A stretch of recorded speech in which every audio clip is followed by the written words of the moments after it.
Alright, what's up guys?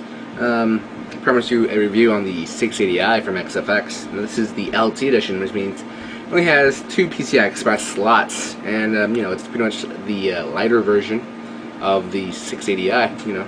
So let me give you guys a little rundown of this. Here's the board. I have, you know, bubble wrap so it doesn't get circuited or short-circuited from you know, my hands, like you guys go berserk about that. Alright, let's give you guys a little rundown. Over here at the top, actually, we have the E4600 installed already with the stock Intel cooler, you know, so, you know, for show purposes. Over here we have 4 DIMM slots, supports up to 800 megahertz of DDR2 RAM.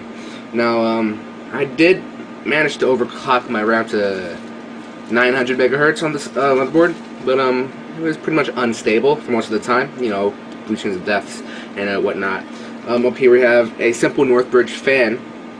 It doesn't look that great, but you know, it cools the Northbridge, and also we have the Southbridge fan. Cools both bridges, and you know, it's basic cooling. Of course, we have the 2 PCI Express slots over here, along with 2 PCI slots and 2 PCI 1 slots, Express 1 slots. So you know, you're gonna put your expansion bays. So you're gonna get your expansion bays when you need them, and when you buy them, you know, stick them right in there. You know, especially this this 1 slot over here. This one time I bought a wireless card that was for the PCI Express 1 slot, and it didn't have the one up here. Just had one up there, and I had a 9800, and I could not put that in. I had to use the PCI Express slot right under that. So you're gonna be in luck, because this motherboard does have the PCI Express 1 slot. Now let's look back over here. You have your basic what is it, 5 or 7.1 surround sound, along with a couple of SATA ports. You got your PS2 over here. You got a whole bunch of other let's see, that's Gigabyte LAN, and that's two other USB ports. That's pretty awesome. Now on the other side here, we have a total let's see, 6 SATA ports, and all those SATA ports are going to give you for your hard drives, your CD drives, and whatnot. Also, we have IDE. We have a 24-pin motherboard connector, and we have floppy, if you guys are still using floppy. Now what's different about this board is it has this little auxiliary fan port, I think, or whatever that is. I think you can plug in a fan if you're lacking Molex. So that's, I don't know, if you guys have any extra fans that you can't connect to, that's something you can use. Alright, now, you know, many overclockers tend to mess up, so here, this board doesn't have the switch.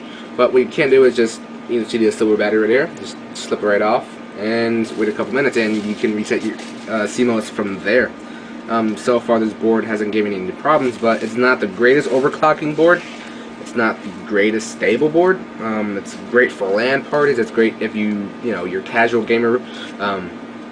You know, you can stick 4 gigs of RAM in here. You can stick in an 8400, and stick in a, you know, what do I have in here? You can stick in one of these, and you can probably play, you know, whatever games you manage to pick out of your closet, like WoW, or, you know, all whatever you have. So yeah, here's the motherboard. Here's what it looked like with the card in. So yeah, if you're a casual gamer, pick this motherboard up. It's okay, it's great. It works. So I'll give this board, compared to the other motherboards around the $100 area, I'll give it a 8.5.